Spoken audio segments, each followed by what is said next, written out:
a few minutes, which says, following further evaluation this morning, the Queen's doctors are concerned for Her Majesty's health and have recommended. Trooping the color was supposed to project unity, discipline, and royal strength.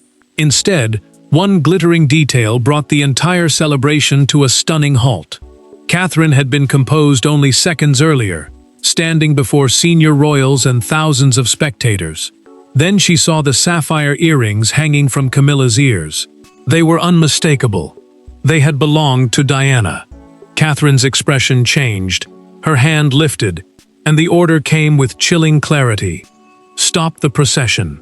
Before we go deeper into what this really means for the royal family, make sure to subscribe so you don't miss a single update.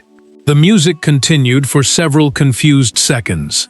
Trooping the color, the annual military parade marking the sovereign's official birthday, had been designed to show discipline before the nation. Every position, salute, and entrance had been rehearsed. Catherine knew that stopping it would shock the palace, yet allowing Camilla onto the balcony wearing those earrings would create an image that could never be taken back. Catherine turned toward a nearby equerry, a royal officer who assists senior family members, and spoke so quietly that he leaned closer. "Confirm those are Diana's sapphires." The officer looked once, then again. His face changed. He gave the smallest nod, and that was enough. William followed his wife's gaze. The prince recognized the stones immediately, not as valuable jewels, but as fragments of his mother's life. His jaw tightened. He did not ask where they had come from. He stared at Camilla, as if an old wound had opened during the ceremony. Camilla noticed the silence spreading around her. The queen consort, the wife of a reigning king, did not look confused. She touched one sapphire and lifted her chin. Irritation, not surprise, crossed her face. That reaction told Catherine the choice had not been accidental. Catherine stepped forward before the balcony doors could open. "Stop the movement," she ordered. An aide froze. Another rushed toward the musicians. The command moved down the corridor in whispers until the brass fell silent, and the marching rhythm died outside. Charles remained between them, stunned by the rupture. The king looked first at Catherine, then at Camilla, but no words came. His hesitation made the moment heavier. Catherine pointed toward the earrings. "Those cannot go onto that balcony." Camilla's hand rose again, resting against the sapphire as though protecting it. William moved beside Catherine. Charles still did not intervene at all. The procession had stopped, but the real crisis had only begun. Before the palace could restart the ceremony, every person in that corridor would have to confront what Diana's earrings meant, and how Camilla had obtained jewels that were never supposed to be in her possession. The confrontation was never simply about gemstones. For Catherine, the earrings represented a woman she never met, but whose shadow shaped every step she took into royal life. For Camilla, they represented something more dangerous: acceptance, legitimacy, and the right to inherit the monarchy's most painful history. Between them stood William, a son forced to watch his mother's memory become the center of another royal struggle he had spent years trying to avoid. Catherine had lived with Diana's presence from the moment she entered William's world. The engagement ring on her hand carried that history, while her public role carried the expectations once placed upon the late princess. She understood that becoming the future queen meant respecting the past, not claiming it. That was why the earrings mattered. They were not decoration. They were part of a mother's memory, guarded by the sons who had lost her. Camilla carried a different burden. As queen consort, the wife of the reigning king, she had reached a position many once believed impossible. Yet the title had never erased the comparisons. Public memory still placed her beside Diana, measuring one woman against the other. The sapphires seemed to offer something she had always wanted: proof that even the most painful part of royal history now belonged to her. Catherine did not see acceptance. She saw conquest. Wearing the earrings without speaking to William turned Diana's memory into a prize, and that wounded her more deeply than any challenge to rank could have done. Camilla entered the antechamber, and removed one glove. She placed it sharply on the table. "You stopped a national ceremony to embarrass me," she said. Catherine held her ground. "I stopped you from carrying someone else's pain onto that balcony." Camilla's face hardened.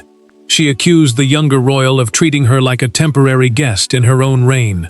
The words struck hard, but Catherine did not answer immediately. She looked toward William instead. William stood beside the closed window, staring down at the waiting crowds. Catherine approached, but he kept his back turned. "I should never have had to see them like that," he said. His voice was low, yet the grief inside it silenced the room. The prince then admitted that he had believed the earrings were secured inside a collection reserved for Diana's sons and their families. He had never approved their release. That certainty destroyed any claim that the choice had been a harmless wardrobe mistake. Charles finally spoke. The king revealed that he had not approved the selection either. His confession left Camilla isolated and raised a darker possibility. Someone inside the royal collection had granted access without the monarch's knowledge. William turned from the window. His sadness had become resolve. This was not the first time Camilla had crossed the invisible boundary around Diana's legacy. To understand why Catherine stopped the ceremony, the family now had to return to the private moment when Camilla first made her intention unmistakably clear. 3 weeks before trooping the color, a private jewelry fitting took place behind closed doors at Clarence's house. It lasted less than 20 minutes, yet one exchange inside that room quietly set the entire crisis in motion. Camilla had requested something historic for the ceremony. When an assistant mentioned Diana's Sapphire collection, the queen consort did not reject the suggestion. She leaned closer to the open case and asked one chilling question. Who has the authority to say no? Camilla understood exactly what the fitting meant. Trooping the color was not simply a parade. It was the sovereign's official birthday celebration, a ceremony designed to display unity through military precision, family positioning, and carefully chosen symbols. Every jewel mattered, because every detail could send a message, especially when the royal family appeared before the nation. The sapphire earrings had remained outside ordinary circulation for years. Their connection to Diana made them emotionally dangerous, and their use required consultation with William, along with approval from the keeper of the royal collection, the official responsible for protecting and recording important royal objects. Camilla knew those restrictions existed. She also knew why. A senior dresser hesitated before lifting the case. "Catherine may find this deeply inappropriate," she warned. Camilla's expression cooled. Future queens cannot be governed by old wounds. The remark traveled quickly. Catherine learned about the fitting through a documented wardrobe note sent to her office later that afternoon. She read the reference to the sapphires twice, then requested a private conversation with Charles. Catherine spoke carefully. She asked him to ensure the earrings remained secured, not because she wanted control, but because William should never be forced to see his mother's jewels used without warning. Charles listened, yet the king avoided a direct confrontation. He promised only that the matter would be handled quietly. The real break came days later.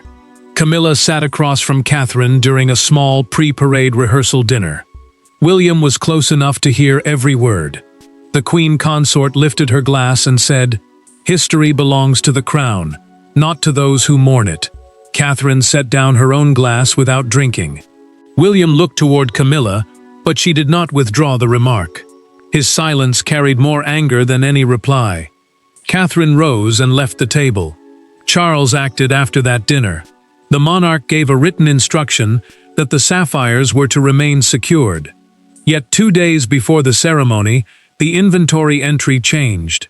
Someone removed the earrings under an authorization code linked to Camilla's household. On the morning of trooping the color, Camilla opened the velvet case alone. She fastened each sapphire, then dismissed the dresser who asked whether final approval had been received. The choice was deliberate. Charles's order had been bypassed. The hidden preparation had now collided with the public ceremony. And Catherine was ready to demand the one thing Camilla had avoided giving: a truthful explanation face to face. Behind the closed doors of the palace antechamber, the music outside became a distant echo. No crowds, no cameras, no carefully rehearsed smiles. Catherine and Camilla stood only a few feet apart, separated by Diana's sapphires and decades of unresolved royal pain. Charles entered expecting to restore order. William followed expecting an explanation. What came instead was the confrontation the family had feared, because neither woman was willing to retreat. Officials moved the ceremonial party away from the balcony, while aides blamed the delay on a scheduling issue. The balcony appearance, the formal moment when senior royals greet the public together, had become too dangerous to continue. One wrong image would not simply embarrass the family. It would define the entire day. Catherine faced Camilla without raising her voice. "Take them off." William heard the strain beneath those words. The prince moved closer to his wife, not to speak for her, but to make clear that she was not standing alone. Catherine had not stopped the ceremony to claim power. She had acted because once Camilla appeared before the nation wearing Diana's earrings, the violation would become permanent. Camilla refused. "They belong to the crown," she said. "You had no right to stop a state ceremony over personal emotion." Catherine held her gaze. "This is not about emotion alone. It is about respect." Camilla's anger sharpened. The queen consort accused the younger woman of using Diana's memory to challenge her rank. She said Catherine had turned grief into a weapon and humiliation into a public act. William finally spoke. He revealed that an earlier request for the sapphires had reached his office, and that he had denied permission in writing. His documented refusal destroyed Camilla's claim that she believed approval had already been given. Charles turned toward his wife. "Who authorized their release?" Camilla named a senior household official. The king's expression changed at once. That official, he explained, had no authority to override his written restriction. The answer exposed deliberate pressure, not confusion. Camilla stepped toward the door, as though she still intended to continue to the balcony. Catherine moved into her path. Neither woman shouted. Neither looked away. Silence took control of the room. Charles looked at the earrings, then at William, and finally at Camilla. "They come off," the monarch said, "or the appearance is cancelled." Camilla stood frozen. Then, slowly, she removed the first sapphire. Her hand trembled, but her face remained hard. She obeyed the command, yet the hurt in her eyes carried a warning. Camilla did not see Charles's decision as protection of the monarchy. She saw betrayal. The earrings had been removed, but the greater struggle had only begun because the king's order exposed a quiet shift in royal power that nobody could now pretend not to see. Charles had delivered the final command, yet everyone in the room understood that Catherine's action had forced it from him. That distinction mattered. The king still wore the crown, but William increasingly carried the future, and Catherine had just demonstrated that she could stop the monarchy's most visible ceremony when its moral boundaries were crossed. For Camilla, the humiliation was devastating. For Charles, the moment demanded a choice between protecting his wife and protecting the institution he had inherited. Charles still held constitutional authority, the formal power attached to the sovereign's role.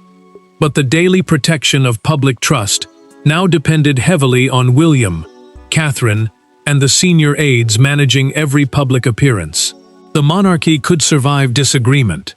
It could not survive the image of Diana's memory being used carelessly before the nation. Camilla waited until the others had left before confronting her husband. "Does Catherine now have the right to overrule me in public?" she asked. Charles avoided her gaze. The king did not defend the younger royal, but he did not comfort his wife either. "Nobody had the right to release those sapphires against my instruction." Camilla heard the judgment inside that answer.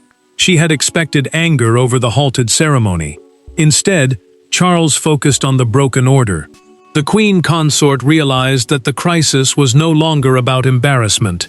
It was about whether her household had acted beyond the limits of the crown.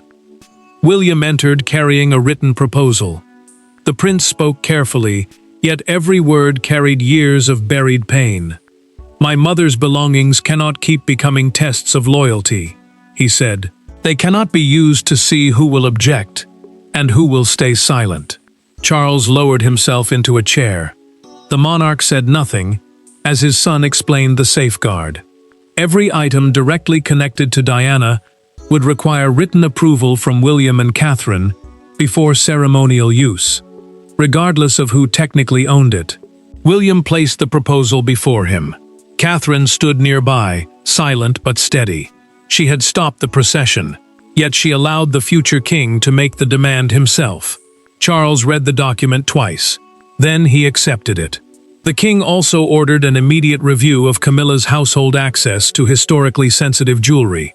That review, a formal examination of who could request and remove protected items, turned Catherine's emotional objection into a real restriction on the queen consort's influence. Charles signed the temporary order and set down the pen with trembling fingers. He looked toward Camilla's empty chair. "The monarchy cannot survive another war with its own past," he whispered. The decision protected Diana's legacy, but its cost was immediate. Camilla would not return to the balcony that afternoon. As the palace prepared to resume the ceremony without her, the queen consort was left to experience the full cost of a choice she had believed nobody would dare challenge. When the balcony doors finally opened, the crowd cheered with relief. Yet one familiar figure was missing. Camilla did not stand beside Charles. She did not wave. She did not appear in the official formation at all. Catherine emerged composed. William remained close to her, and the king carried an expression too heavy for celebration. Behind those doors, the queen consort sat alone with Diana's sapphire earrings, resting inside a closed case, only inches from her hand. Palace officials restarted trooping the color after changing the balcony arrangement. The official formation, the planned order in which senior royals stand before the public, had been reshaped within minutes.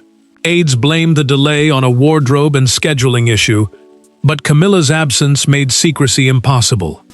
Thousands could see that something serious had happened. Catherine remained in her assigned place. She did not step into Camilla's central position, and she did not attempt to appear victorious. That choice mattered. It proved that stopping the ceremony had never been about taking the queen consort's status. It had been about preventing Diana's memory from becoming part of a public display. Camilla watched the live broadcast from a private sitting room. When the crowd cheered Catherine, she lowered the sound. The queen consort stared at Charles standing without her and understood that one choice had pushed her outside the family image she had spent years trying to secure. Charles had paused outside her door before joining the others. The king almost entered, but duty stopped him. If he reversed his command now, every order he had issued would become meaningless. He walked away, knowing that protecting the crown meant leaving his wife alone. The situation worsened before the aircraft appeared overhead. The keeper of the royal collection, the official who records and protects important palace objects, confirmed in a documented account that a member of Camilla's household had pressured staff to release the earrings. That person had suggested Charles had already approved the request. Charles ordered the staff member suspended immediately. The monarch also sealed every jewelry request from Camilla's office until the review was complete. The restriction reached beyond the sapphires. Her household authority had been placed under suspicion. Camilla looked at the closed case and finally understood the scale of the fallout. She had not merely lost a balcony appearance, she had lost trust. Catherine held herself together until the doors closed again. Then her hands began to shake. William took them in his own. "You did what I could not do in that moment," he said. His gratitude changed something between them, but Catherine knew the crisis was not over. The public ceremony had ended, yet the true turning point waited in a private room where two women would decide whether this wound became revenge or understanding. That evening, Catherine went to Camilla alone. There were no secretaries outside the door, no uniformed officials, and no king prepared to issue a ruling. The sapphires had already been returned to secure storage. What remained was more difficult to contain: resentment, humiliation, grief, and the memory of a woman whose absence still shaped both their lives. For the first time that day, Catherine did not speak as a future queen. She spoke as William's wife. Catherine had requested the meeting because rules alone could not heal what had happened. The restrictions placed on Camilla's household might protect the jewelry, but they could not repair the human damage. She needed the queen consort to understand why the earrings had cut so deeply. Camilla had refused at first. Then she agreed. She had removed her ceremonial clothing and sat without jewelry, a sharp contrast to the woman who had planned to appear before the nation wearing Diana's sapphires. Without the symbols of rank, she looked less defiant and more exhausted. Catherine did not waste time. "I saw William's face," she said. For one moment, he was not the future king. He was the child who lost his mother. Camilla looked away, but Catherine continued. Her anger had never come from jealousy. She had not been fighting for position. She had been protecting her husband from seeing Diana's memory turned into proof of someone else's triumph. Camilla finally answered. The queen consort admitted that she had grown tired of feeling shut out of the monarchy's emotional history. She had reached the highest place beside Charles, yet Diana remained present in every comparison, every silence, and every public memory. She wanted the earrings to prove that the crown had accepted her completely. Catherine leaned forward. "Acceptance cannot be created by wearing another woman's pain." The words broke through Camilla's defense. She confessed in a private recorded account kept by her secretary that she had known the choice would hurt William. She had expected Charles to protect her publicly, believing the king would never allow Catherine's objection to prevail. Camilla's voice lowered. Charles's refusal had forced her to face a truth she had resisted for years. The monarchy's future would not erase its past, simply to make her position easier. Camilla opened her hand. Inside lay the empty jewelry tag that had accompanied the earrings. She placed it on the table. "I wanted them to prove I belonged," she said. "Instead, they proved what I had not understood." Catherine did not forgive everything. Camilla did not ask her to. The two women did not become close, but they reached a private truce. Camilla then agreed to make a public gesture that would settle the meaning of the sapphires, before speculation tore the family apart. Their understanding now had to survive the judgment of a watching nation, where one newspaper image was about to define the entire royal crisis. By sunrise, the image was everywhere. Charles on the balcony, Catherine beside William, and an unmistakable empty space where Camilla had been expected to stand. The palace had offered no full explanation, but the nation had already formed its own verdict. The missing queen consort became more powerful than any official statement. Then a London newspaper published a front page that transformed private pain into a public reckoning, 2 sapphire earrings above 4 words. Diana's legacy defended. Broadcasters replayed the delayed procession again and again. They slowed the moment Catherine moved inside the palace entrance, studied William's expression, and compared the planned balcony formation with the final one. Palace Communications, the official team responsible for public statements, confirmed that historically sensitive jewelry had caused Camilla to withdraw. The same statement stressed that Charles personally approved the decision to continue without her. William became the emotional center of the story. Commentators stopped describing the earrings as royal property and began calling them symbols of a son's grief. Diana's memory still carried enormous power, because the public had never separated her pain from the institution that failed to protect her. For many viewers, Catherine had defended more than jewels. She had defended a wound the monarchy had spent years trying to manage. Camilla saw the newspaper at breakfast. She read the headline once, folded the front page and placed it face down. Charles watched her in silence. The king expected anger, but the queen consort spoke with quiet defeat. "I will not challenge the restriction," she said. and I will not ask for them again." Hours later, a national broadcaster revealed through a documented palace statement that Camilla had voluntarily surrendered future access to Diana's personal collection. The announcement changed the mood. What had looked like forced humiliation now became a reluctant acceptance of boundaries. Catherine issued no victory message. Her office confirmed only that the sapphire earrings would be preserved for William's children. George, Charlotte, and Louis would inherit the emotional meaning of Diana's legacy, not another battle over who had the right to display it. Public feeling reached its clearest form outside Kensington Palace. A crowd gathered beneath the gates, leaving flowers and handwritten notes. One woman placed white roses beside a card carrying a simple message: "A mother's memory is not a costume." The image dominated the evening broadcast. William watched the report beside Catherine. The prince said nothing at first, but his hand closed around hers. She understood what the silence meant. The nation had seen his pain without forcing him to explain it. The crowds had spoken, and the palace had acted. Only one final judgment remained: whether trooping the color would be remembered as a fracture or as the moment the monarchy finally learned to respect its deepest wounds. The ceremony began as a celebration of royal continuity, but it ended as something far more revealing.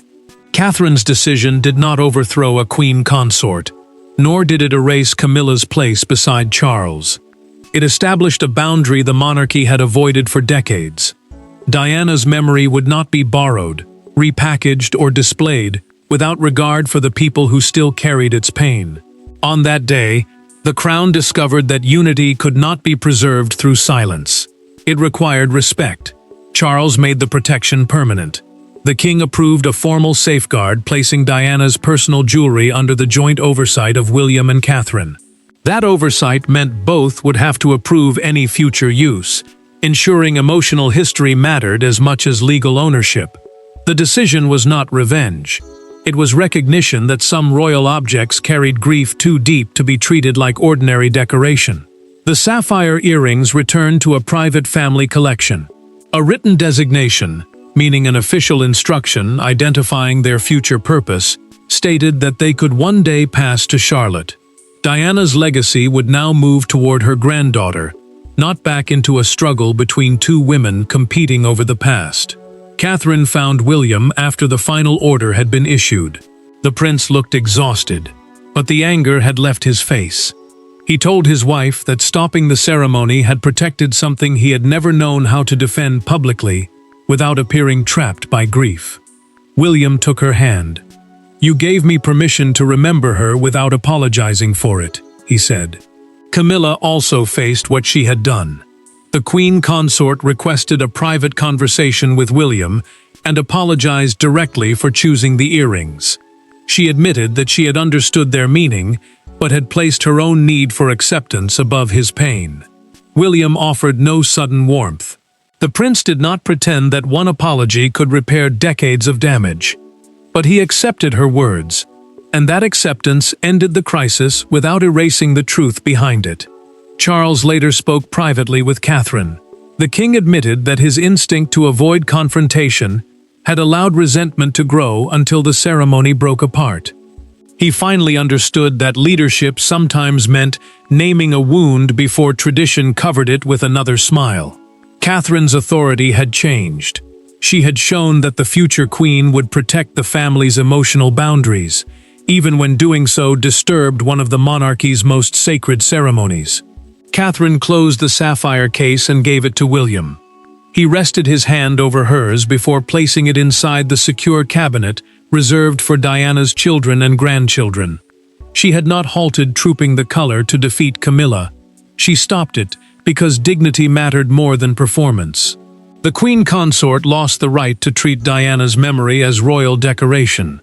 William gained the protection he had long needed. Charles finally chose honesty over avoidance. When the palace doors closed that night, the sapphires were no longer symbols of rivalry. They had become symbols of a boundary finally respected, and of a monarchy strong enough to remember without stealing, honor without exploiting, and move forward without denying the pain behind it. Thanks for watching. Please don't forget to like and subscribe, and we will see you in next one.